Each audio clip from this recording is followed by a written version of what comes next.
Good. All right, y'all. And I am back again, as usual, with another one. Of course, y'all know this is W.Y.S.M, where what you say matters. And I have Miss Nina Jeffries. Okay? And I'm going to let her take it away. Yes, I am. All right. Well, hello. First of all, my name is Nina. I am a medical esthetician, amongst other things. I got my license in 2012 for an esthetician, so I am focused on skin health from the inside out. I also am a certified phlebotomist, a medical assistant. I'm currently a nursing student, and I'm also a freelance makeup artist. So I do makeup. That was my first passion, and I am preparing for New York Fashion Week to do makeup next month. That I can think of. Y'all, I've already stated to her, I am not going to hurt my mouth with trying to name everything of which she had just said. No, I'm not doing that, but I'll go there with all of this. So, what is it that you find most fascinating in each one that you do? The thing that I find the most fascinating is the way that the person feels once they have received one of my services, and it just makes me feel full, knowing that I have made a difference in them and they feel happy. Because believe it or not, a lot of older ladies would come into my spa for facials, and they wanted to feel rejuvenated, they wanted to feel and look youthful, they wanted the glowing skin, and they wanted it to be natural. So that was one of the most winning things for me, just feeling that I was helping somebody. And I would get a lot of men too. Okay. So is this your own products, or do you use other products? Well, I was using other products. I actually just closed my spa down last year because now I'm in nursing school and I'm focusing on that. So doing that, I'm still researching other products because I've always wanted to do my own skincare line. Okay. But at this very moment, I'm focusing on launching a makeup product right now. And I don't think I want to say too much because it's still in the works. I'm still in the baby process of testing the product and visiting the showrooms and seeing exactly who I want to go with, because there's a certain thing that I'm expecting from this product, and as far as the ingredients of the product. So. Okay, so by you going to nursing school right now, does that intertwine in any of the other stuff? Yes. That you said you do? Because, yeah. Like I said, I'm not hurting my mouth. I'm not doing it. I'm not going to do it. Well, at the end of the day, it's definitely going to make sense. A lot of people are like, why are you doing this? Why are you doing that? Oh, I forgot. I also went to nail school, so I'm also a nail technician. But at the end of the day, everything is going to make sense. Okay. Because it's all along the same lines of a medical spa. However, I'm going to take it from a different approach, a more holistic approach. And when I finish my nursing school, that's not my last stop. I plan on going to get my doctorate so that I can actually see and treat people without having to have a doctor there. I can work under a doctor that's not there, and I can still do whatever it is that I need to do for my people. So I want to have a holistic medical spa in a way, but I'm kind of taking it from the old school spa where we used to do the mud baths for, more natural and holistic type things for healing purposes. Okay. So you said your doctor. Now, the only thing that's under the doctor is nurse practitioner. Yeah. Would that be the same thing? Yes, the same thing. Yes, a DNP. So it's a doctorate of nurse practitioner, which will make you a nurse practitioner. DNP. So DNP. DNP. Yeah. Yes. Okay, so we got the DNP. Yes. So the DNP is actually over a nurse practitioner. It's the same thing. Oh, it's the same thing. That's just the name of the license. The name of the degree and the license is a DNP, which is a nurse practitioner. Okay, this is a first. This is the first of me hearing of the D, because it's always been doctor, then nurse practitioner. Right. So the NP is your title. The DNP is your certificate. You know how you go to school to get a master's or you get a bachelor's? That's your doctorate degree. So it only means that you've been to school forever. Okay. Okay. I got that. Okay. I know. here's my thing. I know a little bit about some of everything. Okay. You know what I mean? So, like, in the nursing field, you know, and I do understand like the different titles, because God forbid you screw up somebody's title, they put your head off, and I can't blame them. Yeah. I cannot blame them. Definitely. Because you work so hard to get those licenses Yes. and degrees, and it's a lot. Yeah. You know what I mean? It's a lot. So, God forbid if I call someone just a nurse, Yeah. I'm gonna get cussed out. Bottom line, I'm gonna get a nurse. A nurse. Yeah. You know, so I wholeheartedly I respect that, because I used to be a CNA. Okay. I mean, I used to be a CNA. I worked in a mental hospital. I worked in a nursing home.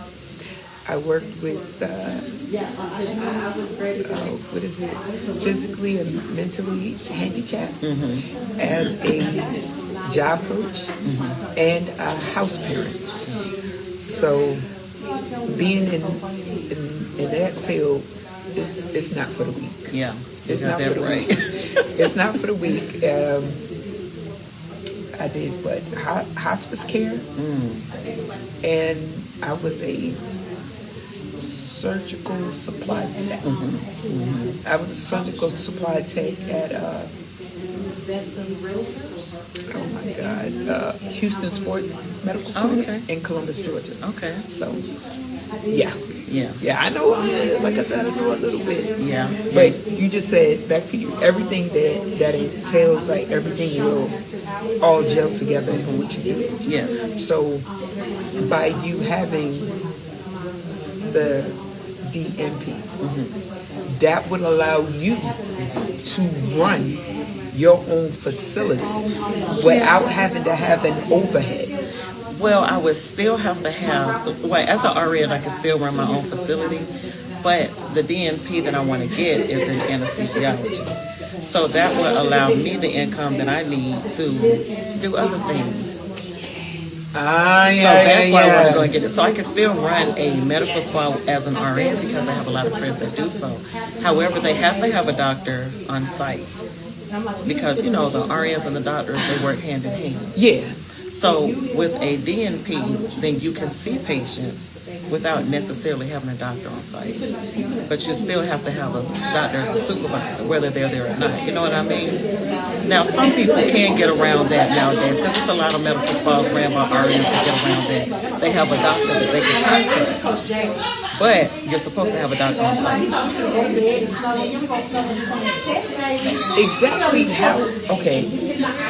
Exactly how does that work by you wanting to have a doctor on site? Like how does that work? So at the medical spa that I did my training at, she had a doctor on site. She was a physician assistant, and she came in. She had her own clientele, her own patients, and she did the Botox for certain patients. Now there are some procedures at medical spas that can be invasive, minimally invasive, or non-invasive whatsoever. But you have to remember, you're dealing with the general public. Some people are allergic to things that they don't know that they're allergic to. And sometimes when things happen, it could be out of the scope of practice for a nurse. So you need a doctor. You know what I mean? To handle certain situations. So, of course, nurses are very educated. They work hands-on with the people. They know a lot of things. But legally, we can't do certain things as a nurse. So you have to have a doctor. For the legality of things, you know. Got it. No, I got that. I got hell. Who wants to deal with that? You know, that's a lot to deal with right there. You be like, I ain't dealing with this woman today. Right. But I'm in school, so I haven't dealt with that part yet. Right. Okay. I mean, the more you know, the better off you are. You know what I mean? So that way you won't be stuck out there. Yeah. But how long? Okay, you said you're an RN, right? So how long have you been an RN? Oh no, I'm not an RN. Oh, you're not an RN? No, I'm in school for it right now. You're in school to be an RN? Yeah. I went to school for a medical assistant. Okay. About 2 years ago.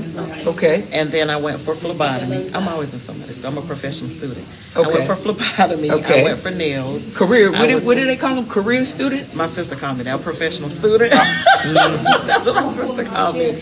But it started as being an esthetician years ago. Nobody even knew what it was. They never heard what it was.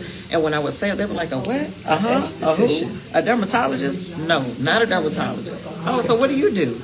So yeah, so back then they would say that medicine and aesthetics would cross paths. And I never really believed it until, the years kept going, because I got my license in 2012. Got it. Back then it was talked about, but it wasn't really put in stone when I was in school. But eventually everything started to go, and then medical spas started to come about, and then estheticians started to go into the medical spas and offer services with dermatologists, plastic surgeons. It just opened the field up. So that's kind of where I decided that I wanted to be a nurse as well. Okay. Because there's so many different areas that you can do with a nursing license that I couldn't do as an esthetician. Okay. Like I wanted to do the IV hydration, and you have to be, according to Georgia, you have to be either an RN, a PA, or a MD. What are those two? So they're What is a PA and a... So a PA is a physician assistant. Okay. And the MD is a medical doctor, or just a general, just any kind of doctor. You have to be a doctor. Okay. To be able to do certain things. And I'm like, okay, I'm not going to medical school. My sister went to medical school. I'm not going to medical school. Okay. So I figured the best route for me to take would be nursing school, because I've always wanted to be in medicine. And when I started school in 1998, I started undergrad. My major was biology. I was on a pre-medical track because I wanted to be a doctor. I ended up going in the Army. Other things happened. I was like, yeah. Okay, how many years you served? I did 8 years. Oh, okay. Okay, I'll give you that. Because had you sat here and said, I did 3, I would have looked at you like, right? No respect. Gotcha. No respect. I don't care. No respect. No respect. And I say that because I'm a military brat. Okay. So my father served 20 years. Yes. He served 20 years. And I got an aunt, a cousin, and probably somebody else, I don't know, that served in the military and retired after they did their 20. Yeah. So I tell anybody, hey, I was in it from beginning to the end. Yes. That's a tough job. Yeah. I was in it from beginning to the end. Yeah. For all the stuff that I've done, I should have been in it. Yeah. But when it comes to paperwork, I wasn't. Gotcha. I wasn't. Yeah. Trust me when I tell you, I ironed BDUs. I shine boots. Come on, somebody. Okay? Look, don't have me go there. Because that's the toughest job, okay? The support. Kiwi. Yes. Okay. Heat gun. Who? No, heat gun? No. Y'all use a heat gun? No. Let me tell you, after basic training, I bought me a heat gun. Because I'm going to keep sitting up there doing all of that. Hell, please. Because what a heat gun? Look, you take an old white t-shirt. Yep. Wrap it around your fingers. Put it on your fingers. Yes. Then you wrap it around your wrist for the sturdiness. And then you get in there with that kiwi. Yep. You get in there with that kiwi. Yep. Put your fingers in there. And you circular motions on the Yes. All day. All day. Circular motions all day. So I know. I like I said, I ironed BDUs. Yes. The old BDUs. Oh, that's the one I wore. Okay. The old. I ironed the old BDUs. I'm so the I old know. school Army. Okay. Old school? I'm old school Army. I know I look like a child, but I'm not. Well, okay, when you say old school, how old school are we talking? So, when I was in, they had just introduced the berets to everybody. We used to wear the soft caps, and then they introduced the berets. So we switched to the berets right before I got out, because I got out twice. I got out of active duty, and then I went back into the reserves, and then I got out of the reserves. So I served from both components. Okay. And I wore the battle dress uniform, the BDU. I wore the black boots where you had the spit shine. Okay. But they transitioned to the Army combat uniform, which is the more digitized uniform that you see now. Yeah. So when I was in, they introduced that uniform. Okay. So yeah, I was from the old school Army. I got smoked in PT and basic training. Okay. The drill sergeant cussed me out. I had to earn my pass. They didn't care if they hurt your feelings. No. That's the old school Army. Okay. I would say that the training was brutal. Oh yeah. For some people, because when we lived in Fort Benning, we were across, I guess, from the train. So we lived in Indian Head Terrace. Okay. Indian Head Terrace. So if you come out of Indian Head Terrace and you cross over, like the rec center, like the big rec center was like a big warehouse, and behind that was the training grounds. Behind that was the training grounds. Then behind that would be the bowling alley. Okay. And then off to the side would be the track. And if you go up the hill, that's where the barracks were. So yeah. Yeah. Oh, I can go on for days. But too. Yeah. I got a couple of miles on me. Yeah, I got a couple of miles on me. Yeah. So I can talk a little bit. Yeah. I can't be with you there fully. Okay, but you know some things. I know some things. That's all I got. Right. You know, as long as you did your thing. What was your MOS? Well, it started out, and that's how I know from the old school Army, because they even changed that. It was 54 Bravo. They switched this to 74 Delta, which was always Chemical Operations Specialist. So I did my basic training in Fort Leonard Wood, Missouri, which we call Fort Misery. And then I also did my training for my job there. So I was there for, I went in February and I graduated in August. I was there for a long time. I saw the winter, the summer. It was nothing in between. When I first got there, I got bronchitis. That's how cold it was. Oh my God, yes. So I know that, okay, if you were Army, any duty station you go to, you do 3 years. Yeah. And by the time your third year is almost up, they'll ask you, you know, if there's still, you know, need for you there, do you want to extend your time? So I know it was only one time that my dad got asked to extend his time, and that's when we lived in Butzbach, Germany. Okay. But he was stationed over in Freiburg.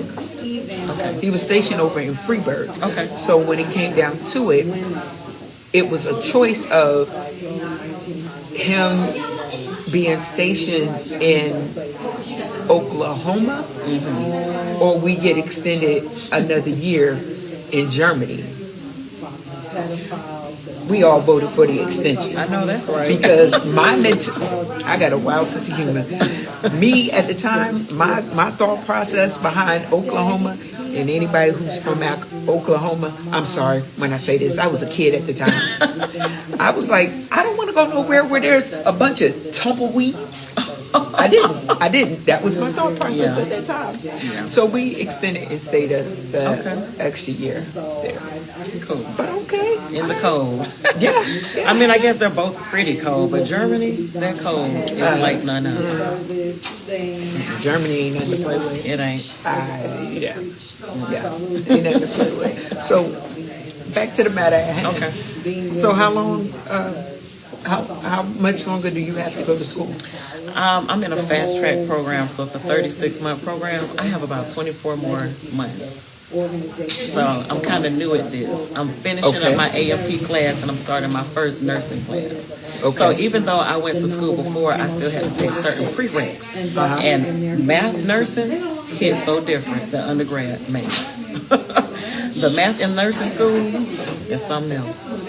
It is something else. Okay, this is different. I've never heard of that. Nursing math. I never heard of that. Yes. Okay. It really sent me. I would love to see what it looked like, but I ain't gonna mess with it. I tell anybody, I'm just a truck driver. Yep. I'm just a truck driver. Okay. Yeah. But okay. Different. 36. Yeah. So typically it's a 4-month degree because of course you're getting your 4-year degree. 4 years. Because of course you're getting your bachelor's. Yeah. But it's in a traditional setting. And most adults, we don't have time for a traditional setting. We have to work, we have kids, we have different things that we have to do.